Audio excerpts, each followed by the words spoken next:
Apa itu pajak? Pajak adalah menempatkan ruang antara harga yang dibayar pembeli dan harga yang diterima penjual.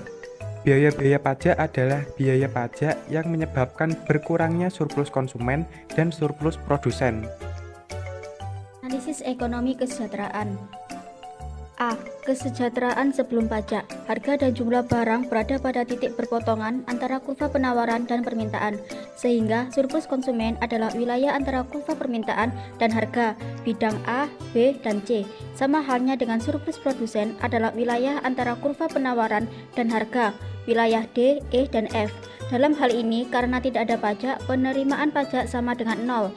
Surplus total adalah wilayah antara kurva penawaran dan permintaan sampai dengan jumlah keseimbangan. Perkiraan sesudah pajak.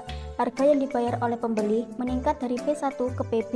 Harga yang diterima oleh penjual turun dari P1 ke PS, sehingga surplus produsen sekarang sama dengan wilayah F saja. Jumlah barang yang terjual turun dari Q1 ke Q2. Penerimaan pajak pemerintah adalah sama dengan wilayah B dan D, sehingga surplus totalnya adalah wilayah A, B, D, F. Perubahan kesejahteraan. 10 prinsip ekonomi yaitu orang memberikan reaksi terhadap insentif. Artinya, ketika pajak meningkat harga untuk pembeli dan menurunkan harga untuk penjual, maka ada insentif kepada pembeli untuk mengurangi konsumsi dan insentif penjual untuk memproduksi produk kurang dari seharusnya. Sehingga dua kejadian ini mengakibatkan ukuran pasar mengecil di bawah titik optimumnya dan pasar mengalokasikan sumber daya secara tidak efisien. Kerugian beban baku dan keuntungan dari perdagangan. Pajak menyebabkan kerugian beban baku perpajakan, menghalangi pembeli dan penjual merealisasikan keuntungan dari perdagangan. Perbedaan antara nilai pembeli dan biaya penjual lebih kecil dari pajak. Artinya, perdagangan tidak berjalan ketika pajak diterapkan. Kerugian beban baku adalah surplus yang hilang karena pajak tidak mendukung keuntungan perdagangan.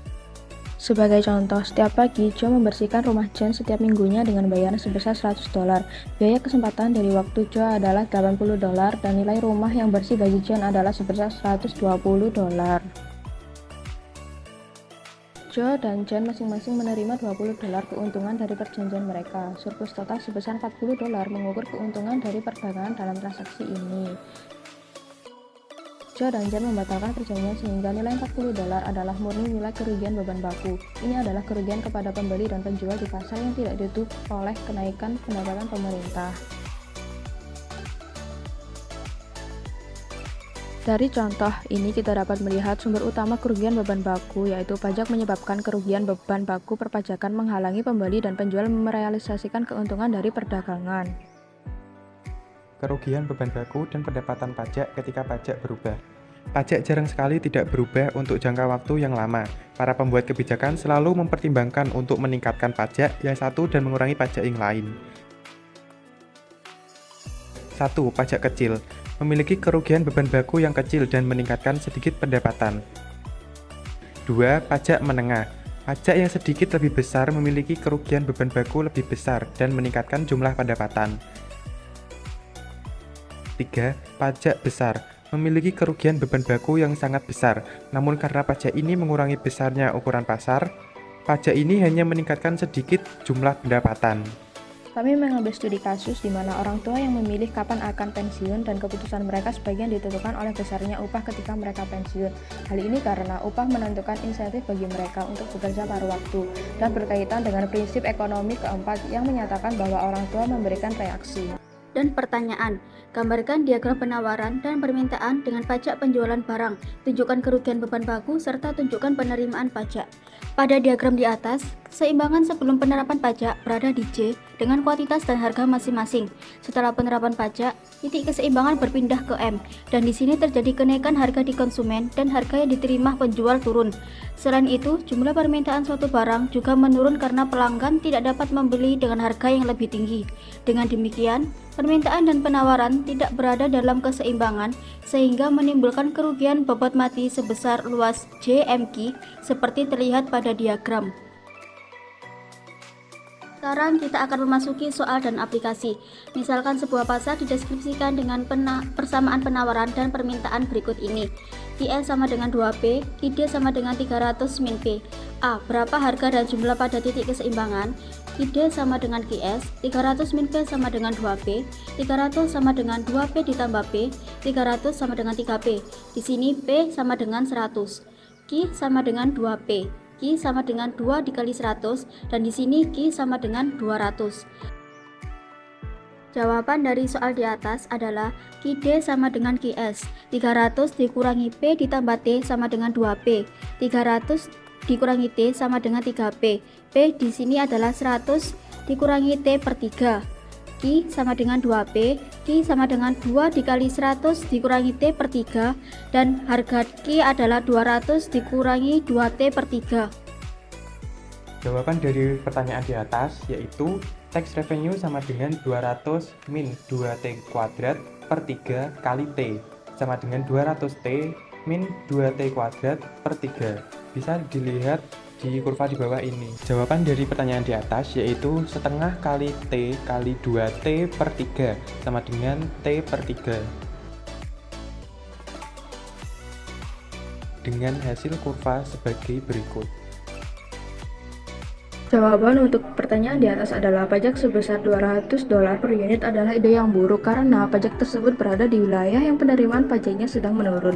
Pemerintah dapat mengurangi pajak menjadi $150 per unit dan memperoleh pendapatan $15.000 ketika pajaknya 150 versus 13.333 ketika pajaknya $200 dan mengurangi kerugian beban baku 7.500 ketika pajaknya $150 dibandingkan dengan 133 ketika pajaknya $200.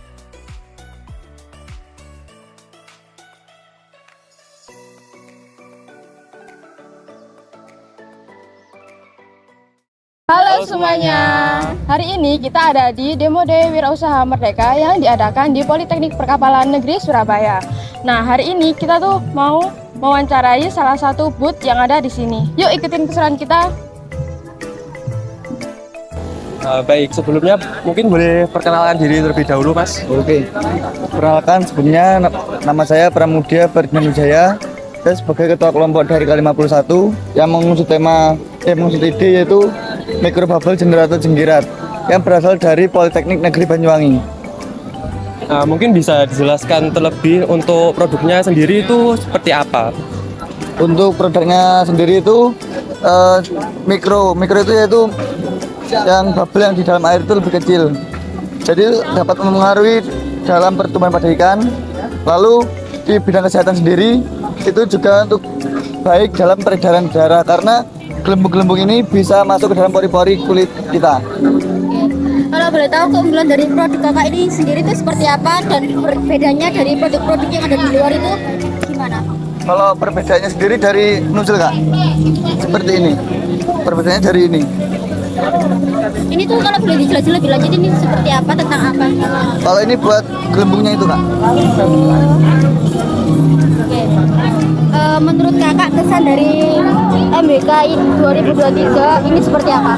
Untuk kesan saya, ya dengan adanya kegiatan MBKM ini kita bisa mengasah ide kita untuk jadikan usaha. Sama satu lagi terakhir, Kak, kenapa Kakak memilih untuk membuat produk ini juga dibandingkan dengan membuat produk yang lain?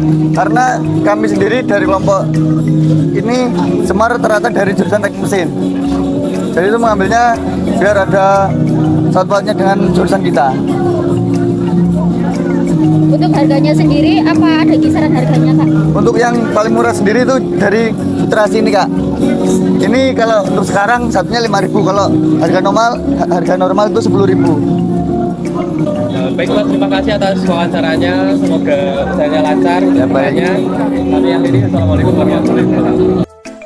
Itu dia keseruan kita di Demo Day Wirausaha Merdeka yang diadakan di Politeknik Perkapalan Negeri Surabaya. Dukung terus program Wirausaha Merdeka yang akan diadakan di tahun-tahun berikutnya. Wirausaha Merdeka tetap jaya. We all be still as my body knows.